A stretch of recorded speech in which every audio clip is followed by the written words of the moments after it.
Welcome to 20 Minutes with 2020 Mendocino, our weekly podcast segment covering cannabis industry topics ranging from general cultivation, breeding, compliance, and branding. We are very proud to introduce to you one of our very good friends, CaseyO'Neill from HappyDay Farms. Casey's one of the most revered organic farmers in the Emerald Triangle. He has been a freedom fighter on the front lines of the regulated cannabis scene for many years, tirelessly lobbying for equality for small farms, fighting against the overreach of government and bureaucracy, and always taking the high road and standing up for what is right.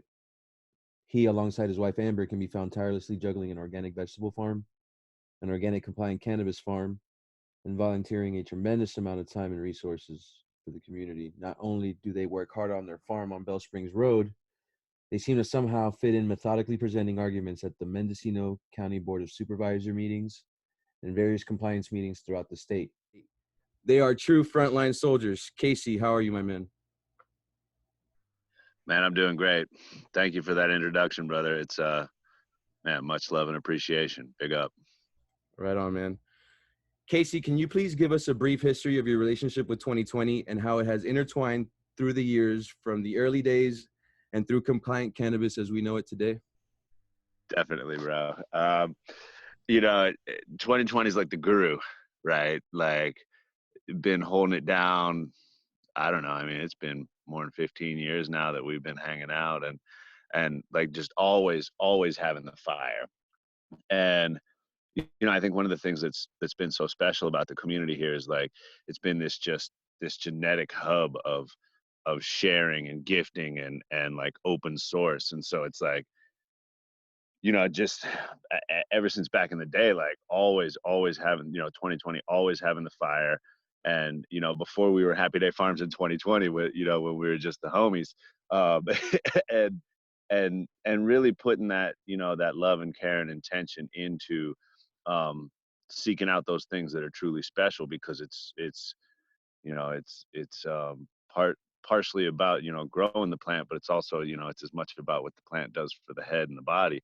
And so it's been a magical, powerful, incredible journey. That's for sure. Well, as many of our listeners must feel the way that I did when I first entered the Emerald Triangle, it's a place full of cannabis lore and mythology. Can you talk about the interconnectivity of Humboldt and Mendocino through the Island Mountain, Bell Springs Road, Laytonville corridor? Adam calls it the Emerald Triangle Silk Road, where unique genetics were traded back and forth season after season, sometimes over decades. These strains ping pong back and forth, getting selectively bred throughout the years. Does this explain in a nutshell many of the genetic foundations of 2020 and HappyDay Farms, as well as many of other farms in this region? Yeah, definitely. The homies up at Cut Creek, and that it's interesting. Like I think back a lot to Reggae on the River 2008, and we had the squadron. There was probably 30 or 40 of us all sharing this camp, and it was looking around and just seeing the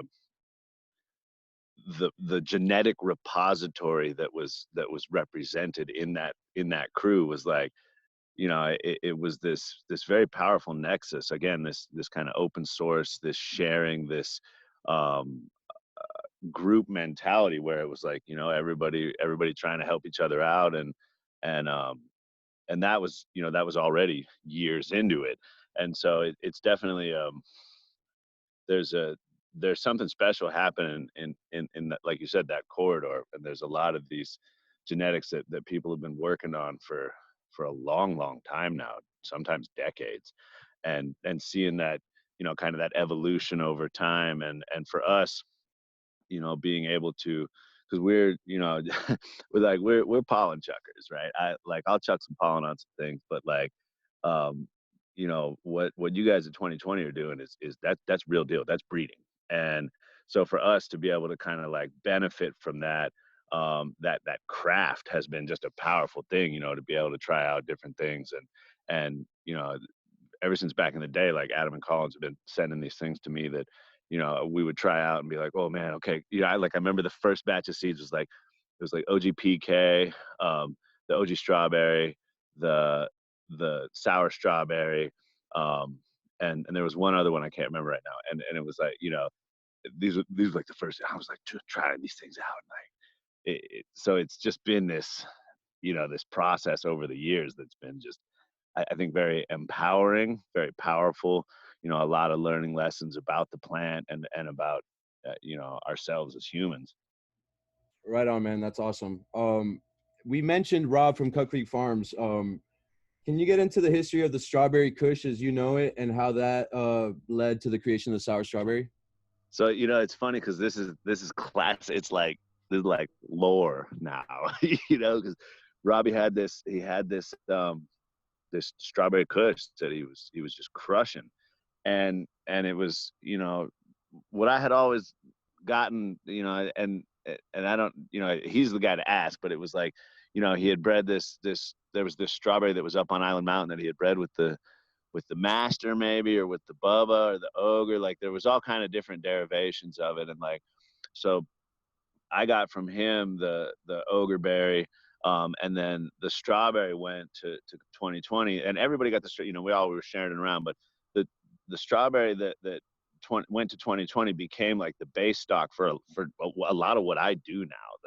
The sour strawberry, the OG strawberry, and the various derivations of those. And so it was kind of one of those roundabout ways where, like, I had gotten the ogre berry from Robbie and I was running that, and then the sour strawberry and the OG strawberry and the pure kush strawberry, all three of those I got from Adam and Collins. And it was like, that was like some truth for me or whatever. And and so we were,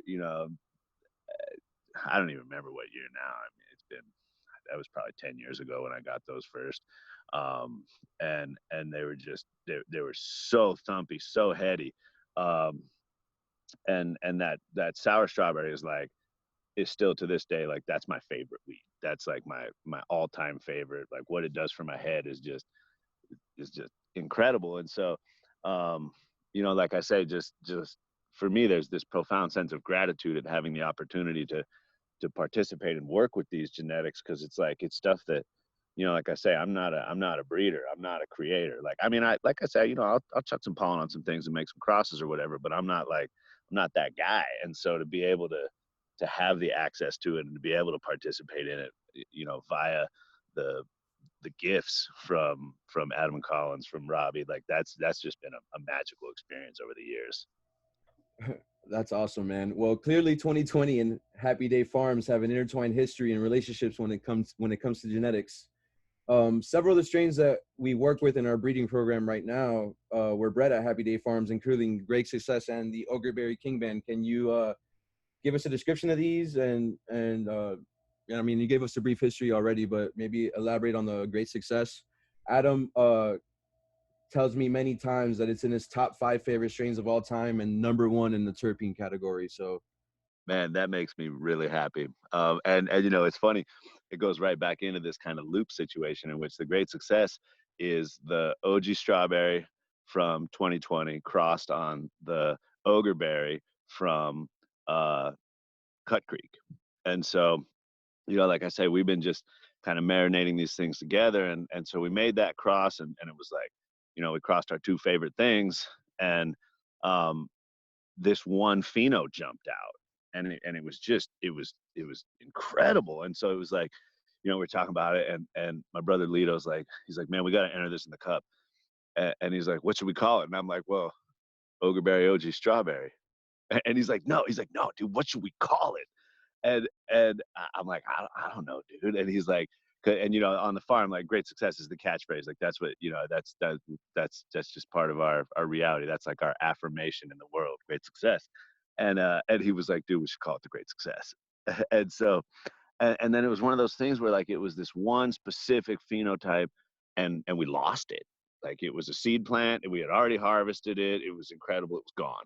And so it took us a couple of years to sift and find the pheno again. And so we found it, and then Collins took it and put it into clone, and we've been able to get it back and play around with it. And it's been so fun. It's like, it's one of those where, like, you take 2 things and you put them together, and you get this thing that's like totally, it's like having an offshoot that's just so different from what you started with, that you're like, where did you even come from?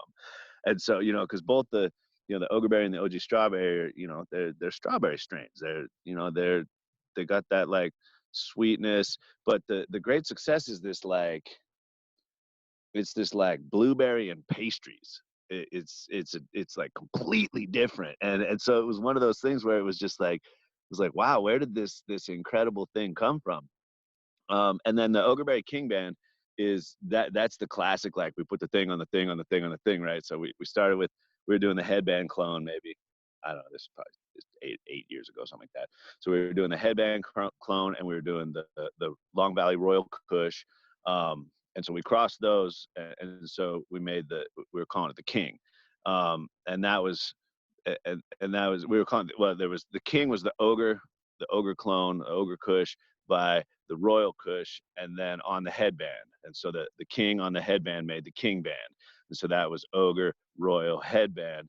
And then we crossed that on to Robbie's Ogreberry, to Cut Creek's Ogreberry. And so then we had the Ogre in there twice, we had the Strawberry in there, we had the Royal, we had the Headband. And so it was the OBKB, the Ogreberry King Band. And it's kind of another one of those where like Ogreberry King Band, like, what does that even mean? But like, it's this derivation process, this, journey down through time of like adding this in and adding that in and adding this in. And the thing I really love about it is like, it's got some of that lightness from the headband in it, that really like uplifting, but it's still got that just unbelievable punch of the Ogreberry. And it's same thing. That one popped out some special purple fruity terps. Like it's another one where I'm just like, where did you come from? You're just incredible. That's awesome, man. So I know last year you grew out our Sour Snow from clone. It's the cut we call the number 13. Do you mind giving us a quick description of your experience with her? Dude, that one is fire. And it's interesting because like a couple different homies have grown it, and like, dude, it's crazy the numbers it puts up. Like for us, I think it was 28 and change THC and 33 point something total cannabinoids.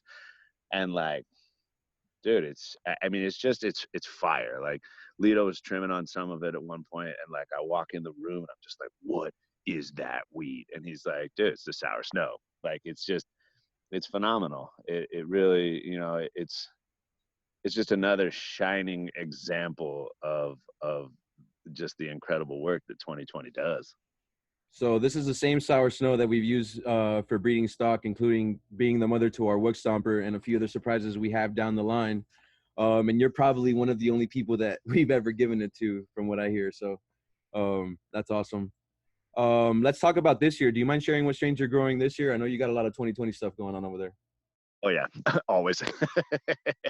So yeah, we're doing the Great Success again. We're doing the OG Strawberry. We're doing the Avenue of the Giants, which is the new hot shit from 2020. We're super excited about those. I'm doing we call it the Thunder Bucket Face Punch, which is the Ogreberry King Band on the Sour Strawberry. So multiple different 2020 genetics lurking in there, and all of it sort of marinating and coming back around and coming back around. We're doing the Orange Durban, which is 2020 again. And it was the orange crossed on the Durban, and then Collins back crossed it onto the Durban again. So we're curious to see how that one comes out for us this year. We're super excited about that. We're doing some of the Ogreberries from Cut Creek again, and we're going to do a bunch of the Sour Strawberry clones, and like I say, a bunch of the Great Success. So we're super hype. I mean, basically at this point, like I was kind of thinking about the other day, like this year, the majority of what's in our stable is almost everything is either direct from 2020 or has 2020 lineage in it. So many of our listeners are in states that are currently coming online with compliant cannabis, whether it be medical or recreational. You have experienced this transition firsthand. And I know that because I remember, I think I saw you right after 2016 when Prop 64 came in. I think we were all at Collins's house, like right after that. So can you use your clairvoyance to describe some of the hurdles our listeners may face and any general advice on transitioning into regulated cannabis?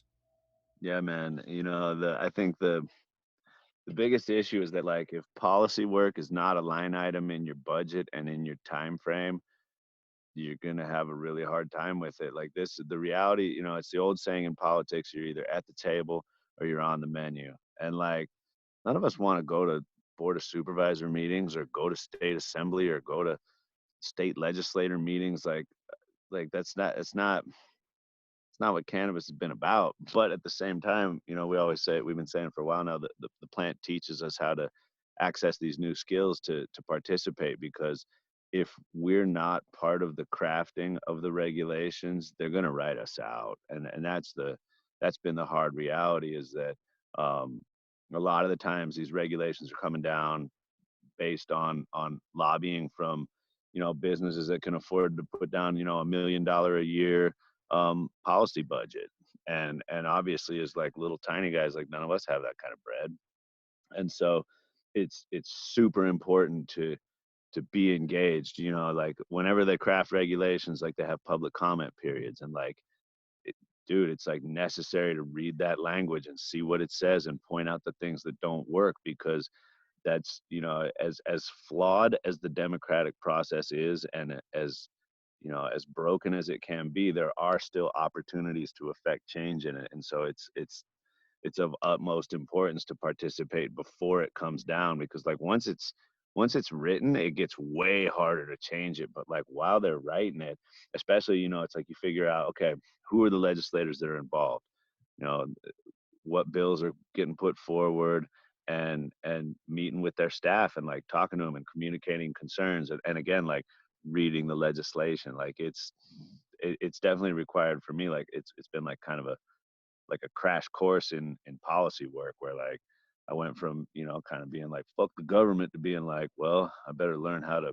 speak the language that they're using and put on the button down and go to the meetings and have the say so's, because um you know, this thing is changing really fast, and we're coming out of prohibition, and we've never come out of prohibition before. And so it's both like a very, very daunting challenge, and also like a tremendous opportunity for education. Like I remember 2014, the first time we're going to talk to legislators, and they're literally like, they're like, so you're here to talk about marijuana, and they couldn't even say it at full volume.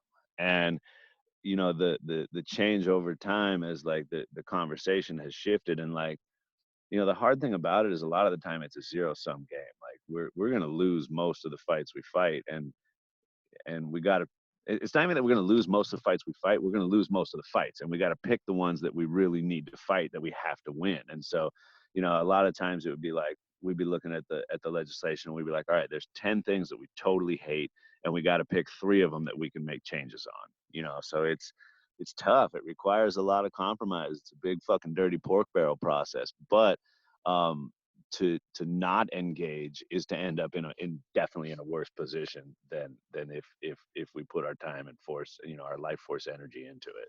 Well, I think I sum it up for everybody here when I'd say you're an inspiration for doing what you do, man. Thank you for that. If you could Thank you, describe, brother. if you could describe or sum up in few words, because I know it's going to be a really broad question. Where has cannabis in California gone pre Prop 64, and where is it going post Prop 64? You know, it's a trip. It's like under the medical regulations, 2014, 2015, 2016, like we were doing these farmers markets, and you know, like we're farmers market vegetable people. And so like we were doing these farmers markets here, where it was like we had the cannabis on the table, you know, 8 or 10 different varieties, and you know, the jars and the bong and the joint papers. And it was like, and we had all the veggies out there, you know, and all the canned goods, the ketchup and the, you know, pickle relish and all the different things. And it was just this incredible, like, this is the dream come true, this is what it's all about.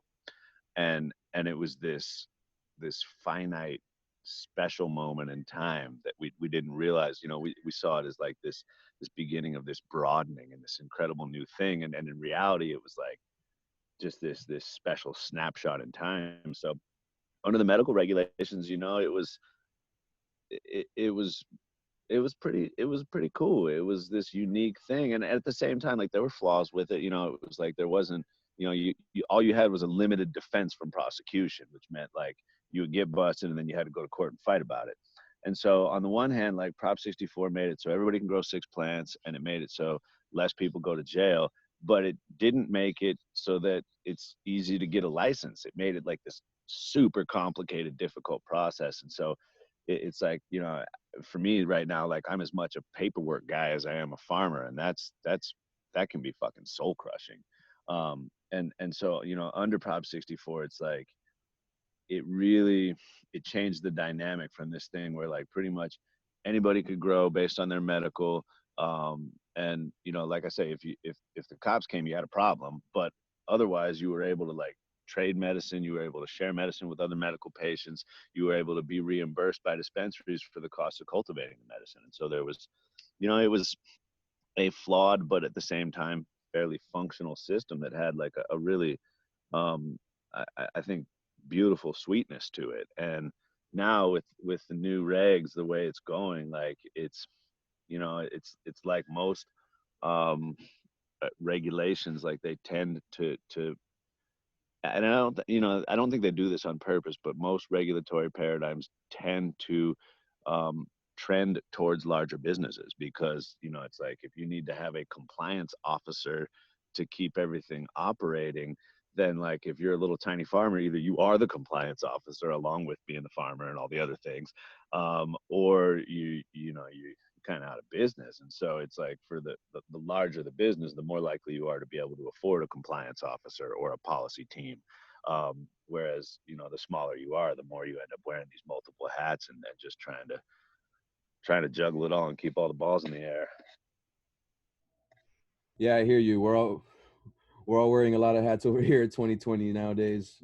Um, I Amen. I'd like to talk a little bit about Happy Day Farms and your organic vegetable scene because I think it's Yeah. important to highlight a self-sufficient lifestyle, especially during these pandemic times. Amen. You know, and it's interesting, like I got busted in 2008 and did some jail time in 2009, and I really got to thinking about the fact that, you know, as a monocrop farmer, like I was growing only cannabis, and like I just lost my crop. And so, you know, I really got to thinking about the fact that a monocrop farm, whether it's corn, wheat, soybean, cannabis, is not a sustainable organism.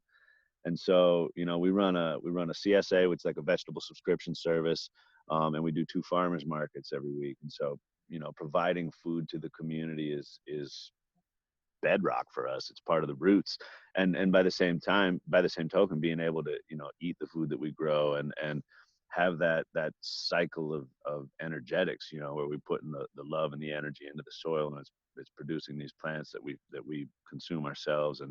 And then, you know, we also are growing the medicine, and that, you know, we put that into our bodies, and all of these factors is this, you know, it's this cyclical upliftment. Humans were meant to have a profound connection with the earth, with the soil, with the land. And this kind of modern bifurcated reality has stripped a lot of that away. And so for me, you know, the last 10 years, this journey into becoming a farmer, becoming a, you know, a food farmer, a cannabis farmer, and really rising into that ethos has been a very, very powerful experience. And um, you know, so for us, food is just an integral part of the paradigm. Like right now, um, we got all of our brassica planted out, so we're harvesting Asian greens and broccolis and cabbages and stuff are coming in pretty soon, and all the kales and collards and salad mixes and arugulas and beets will be coming in pretty quick. We're starting to plant out the summer crops, the summer squashes, the winter squashes, the um,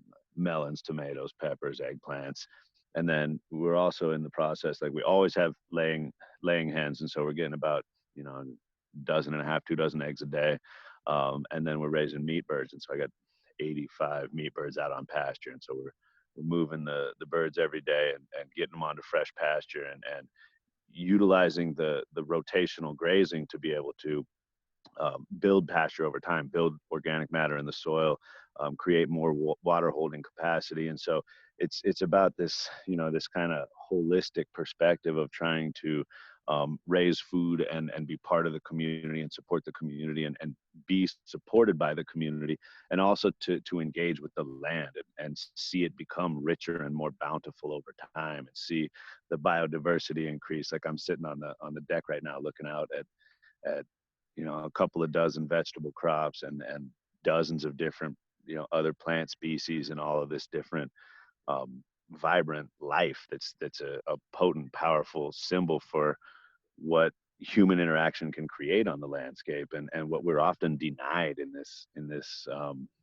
industrialized world. And so I'm a big believer in small farms. I'm a big believer in humans being able to engage with the landscape on whatever scale, whether it's a postage stamp lawn that turns into a couple of garden beds, or it's a couple of pots on a windowsill that have some herbs and some salad mix in them. I think there's a lot to be said for um, growing seeds and seeing what they can do, and really just getting those fingers in the dirt. And so for me, it's been a very powerful experience to kind of lean into that, and then also to try to serve as an advocate for that. You have your podcast, The Farm and Reefer Report, available on iTunes, SoundCloud, and Google Music. Do you want to talk a little bit about that? Yeah, definitely. So I do every other week. I do a radio show on the local radio station KPFN, and it streams live at bellaopusradio.com, and then we upload it onto iTunes and SoundCloud, and so it's the Farm and Reefer Report, and so I talk about what's going on in pressing matters in cannabis regulation. I talk about what we're up to on the farm, and I kind of use it as a time to really get into like the philosophy of being a small farmer and land use, and um, where we're going in this 21st century agricultural paradigm and this human societal paradigm, and like what our reality is and what I'd like to see it become, and I kind of just marinate all those things together. So it's a joy to have the opportunity to do the show, and I definitely appreciate the opportunity to be able to give it a shout out. So thank you, brother. Right on, man. Any final thoughts? Great success, man. Much love and appreciation. I'm glad to have the opportunity to do the show with you. Thank you. Thank you, Casey. I appreciate it. That was a great episode. Thanks for tuning in, guys. You can find Casey on Instagram at HappyDay Farms, as well as online at www.happydayfarmcsa.com. We mentioned Rob from Cut Creek Farms. You can find him on Instagram at Cut Creek Farms. We're going to have him for an episode very soon. Please tune in for our next episode next week. We're still taking questions. We plan on having more guests in the future, and hope to provide everybody with some good content. Thank you, guys.